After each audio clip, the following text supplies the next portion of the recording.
Thank you very much for being here today.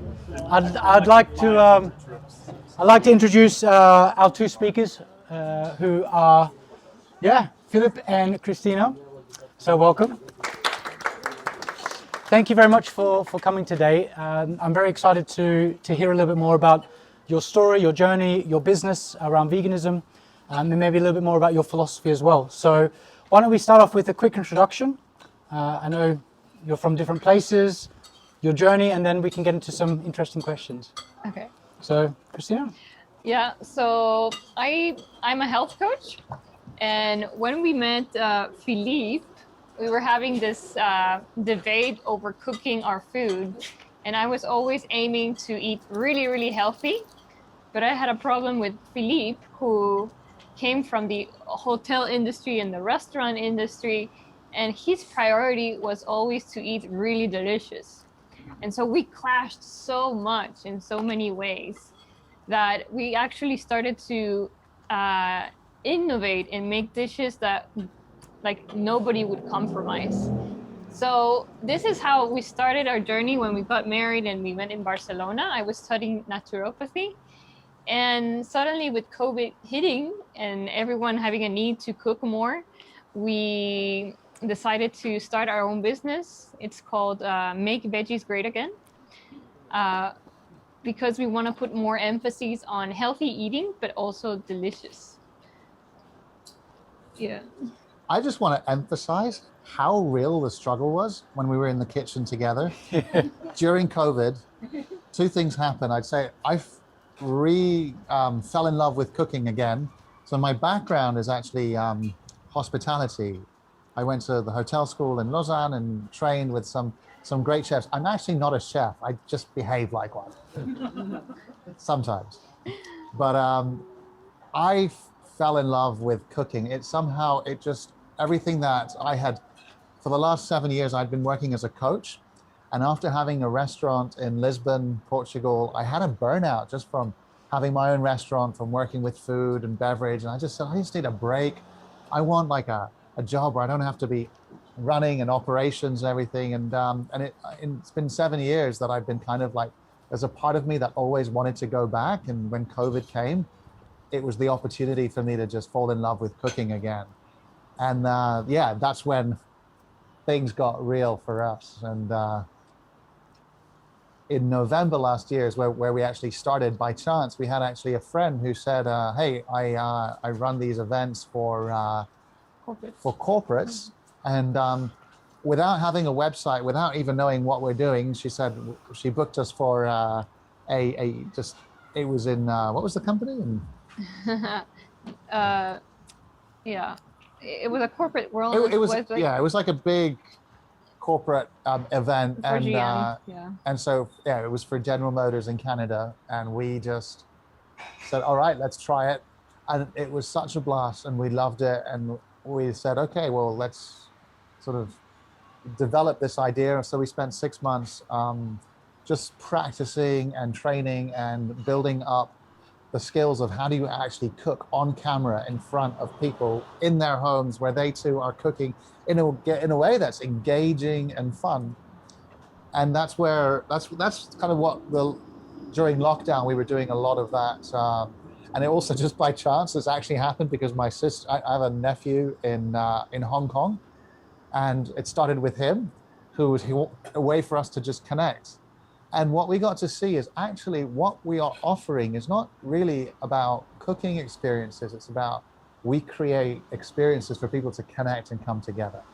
So what we're offering now is people, if they want to have birthdays, if they want to just get together, groups of people, they can come together, everyone in their homes, wherever they are in the world, and they can actually just share the experience of being together while creating food. And that's something really magical, and it's also something kind of quite intimate because everyone is in their own kitchen. And that's just how things have evolved now, and it's really fresh. We started this in November last year, and at some point we decided, all right, we're going to go all in and make this into a full-time business. So if we were to start cooking ourselves, there's a lot of people here who are on the vegan journey. Are there any kind of simple tricks that you would recommend between Yeah. health and taste in the kitchen? I'm going to answer in a way that might not really, that might actually surprise you. But when people are cooking here, how many people go in the kitchen and think, how can I get in and out as quick as possible and as effectively as possible?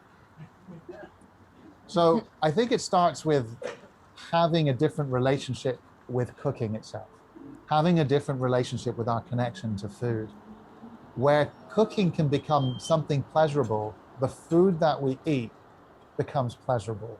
It becomes nourished, the energy that we put in. So rather than give you like tips and quick hacks, what I want for people to experience is for us to come together, cook together, and all of a sudden just notice how relaxing it can be to actually cook. And I tell you, I am the first to flip out in the kitchen.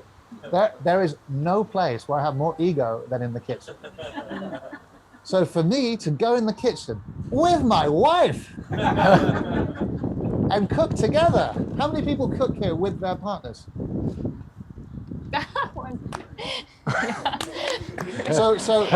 So for like, you know what I mean? Like it's not easy to be together and to actually cook together. And so we found a way that we could actually make it enjoyable. And I think that's, if we start with let's make it enjoyable, that just transforms our experience of what we're actually creating. But maybe you have a different. Well, I think for me as a health coach, the things that we try to people to teach them is more than eating vegan, this and that. Like the most important thing is to eat whole foods straight from the earth instead of processed things that it has a lot of chemicals and most of its nutrients have been lost. So teaching people how to make something delicious, because sometimes you don't want to cook because it just doesn't taste good, it's boring, you don't know how to, like that's something that we're trying to bridge the gap into having people learn a couple of recipes, seeing how it works, seeing how each spice interacts with the dish, and then you can have the creativity to create ones. So if you're wanting to be healthy, I think learn a couple of dishes from the internet, from a cookbook, from a friend, and just have a couple of recipes on hand that you can have each week. Like making curries, for example, is super healthy. You're adding a lot of fiber. And always in your plate, try to always make a rainbow into your dish. Like put colorful vegetables in it. Use spices that bring flavor. I guess to me it's all about health, and you're not getting any delicious flavor tips. No, I love that. Actually, it's interesting. Yesterday we actually spent the day just shooting so we're taking things like broccoli, cauliflower, radish, and making it in a way that is just really simple, really easy, but damn sexy. And Broccoli sexy. yeah, make broccoli sexy. Like, I cannot tell you how many times I've had broccoli and it's just been unexciting. So how can we get excited about broccoli? How can we make it in a way that's super pimp and it's just like, wow, that's so beautiful, I want to eat that. We're actually, next week we'll be launching our just like a very simple, just some simple secrets on how to cook and eat healthy and tasty. And so you stay tuned, we'll be happy to share that with you. We're actually creating a little video and a little PDF around just that really answers your question more thoroughly. Thank you. I look forward to trying it. Now, I understand that your business is a vegan business, vegan cooking. Mm-hmm. Are you yourselves vegan, and what's the story with that, the connection with that? I love the question, and notice how he asks that question. It's kind of like, are you vegan? And in the word vegan, there's something I don't identify with, and that's, even though 100% of actually what we're teaching is vegan, I myself had a huge transformation when I actually became vegan for about 6 weeks, and it was absolutely amazing. And in those 6 weeks, I completely lost my appetite for meat, for cheese, for all sort of animal products. And I thought, amazing. And I kind of like said, I'm vegan. And over time, what happened is I noticed that I had some cravings for meat and they kind of snuck back on me. And I just accepted that. And I would say 90% of my diet now is plant-based, is vegan. But every so often, I will enjoy a piece of meat or I will enjoy some eggs. But I will do it really with a level of just awareness of how can I eat sustainably and in a way that is healthy for the planet and for us. Yeah. Okay. And for me, like I've done many different diets over the course of my life. It all started actually my interest for health coaching because I developed an autoimmune condition and a health condition, and I was looking for answers. And actually, after coming up, being really unhealthy all my childhood, I went into trying paleo. I tried gluten free. I tried all these different diets. I even tried 100% vegan, but it was never sustainable for me. And I found that if I ate 90% vegan and a little bit of meat every once in a while, my body would react. Now, why are we teaching a business of 100% vegan when we are 90% not vegan and 10% not? Is because we want to help people actually cook with more vegetables and help them bridge that gap. And there's a lot of people that eat too much meat, I said, and the world doesn't need me to teach them how to eat more meat. They're already eating more. But what people are not eating is vegetables. And that's where we want to kind of make sure that if they eat a very delicious vegetables, they would eat more. Okay, so your philosophy is to encourage more plant-based consumption, and to then, I assume there's benefits of that approach as For well. sure, numerous benefits, and for your health. Like it's been also with the interview that we made just with Michael Greger, it's eating plant-based is like the diet that really boosts your immune system. It decreases all of these diseases that you have. The more fiber you have, the microbiome in your gut is nourished, and you feel a lot of energy. So I find that this diet is the diet that really helps humanity. It also helps the environment. And if we don't take care of our environment, then it inevitably will come back to us in some way or another.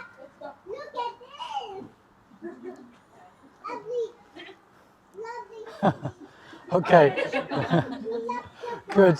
For those not on camera, we've got some noise in the background with a beautiful dog playing. All right, good. Well, thank you for that explanation. For me personally, of course, I would love to see 100% plant-based, but I understand where you're coming from, and hopefully the 10% we can motivate you. That would be great. But thank you very much for that. What I'd like to do is maybe take some questions from the audience, and then and see where it goes. So if there's any questions. What's your favorite thing to cook? Your favorite dish? I If guess you had one. So just to repeat, what's the favorite dish, or if you had one? if I had, for me, it'll be red lentil dal.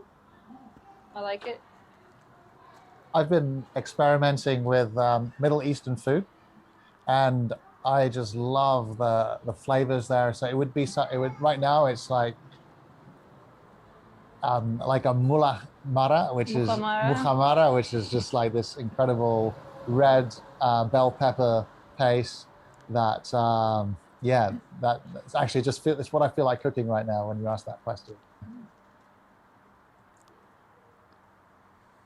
I was wondering, how does the online experience work? So you guys are cooking, and then everybody joins, and you send them the recipes. Yeah. So what we have drop-in classes where people can come and they receive a shopping list, a list of equipment that they need for that dish, and then everyone comes in through a Zoom connection. And actually, if you are interested, we even have an event with this community on the 28th, is it? So on the 28th of September, where we're going to be making a vegan risotto. The rich creaminess of a risotto, but without cream, without parmesan. We'll be using nutritional yeast, and we'll be making a balsamic soy glaze with button mushrooms. It's a beautiful dish that that we want to share with the people that want to join us.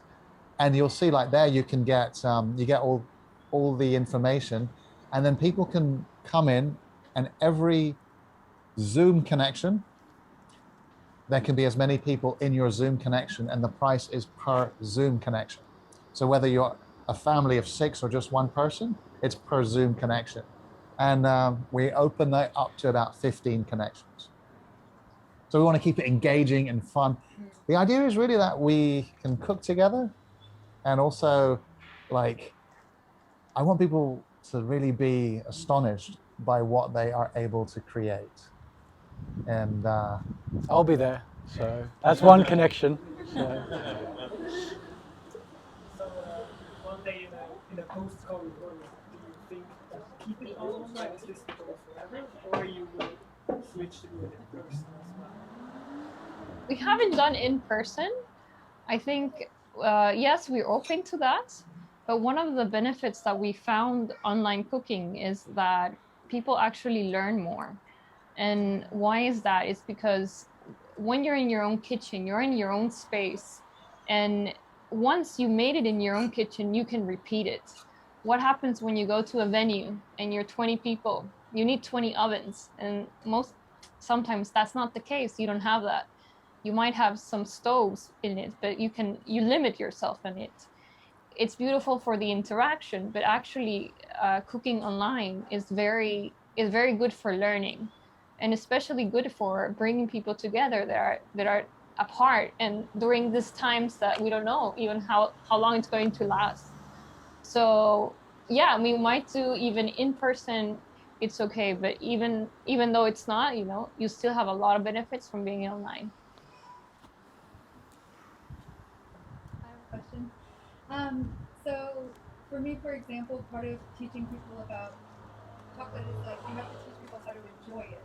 Because a lot of times when you're rushing through cooking and stuff, Yeah. the reason is when you're eating food, like a meal, you normally are just kind of sitting in front of the TV sometimes, you're Yeah. eating it and you're not really enjoying it. So I'm wondering how much of your education is around like how to actually take your time and mindfully consume the meal after they've made it, or does it just focus on the preparation and you hope that because they spent so much time preparing this delicious meal that they'll really be present with it afterward and enjoy it?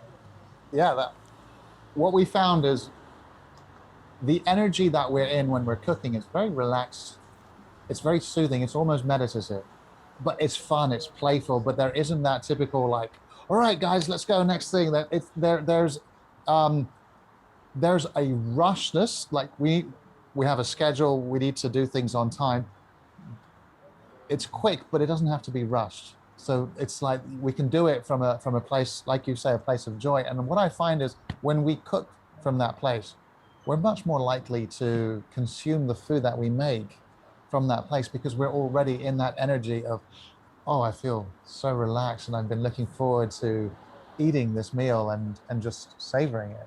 Yeah, every time we cook, Philippe always encourages people to taste the food, how it changes the color and everything around it. So yeah, just having people be exposed to your 5 senses, it just prepares them to eating a food. Like you've been working with this food for so long, and then I think by the time people finish, they really enjoy the labor, the efforts of the labor. So yeah, but more emphasis I think should be on how to eat mindfully and slowly, because when you're eating rushed, That's so your true. digestive system does not work so well. So it's a really great point. Yeah. Yeah, even the healthiest meal will not be healthy if you just chug it down. Good. Thank you very much. I think we'll stop there. So thank you very much, Philip and Cristina. All right, a couple of announcements. I don't know if you want to stop the recording. No, I just want to say a round of applause for Tyrone for bringing us all together today and for organizing this. So thank you very much to you. Thank you. Where's my team member? There she is. Oh, and Team Patricia. effort.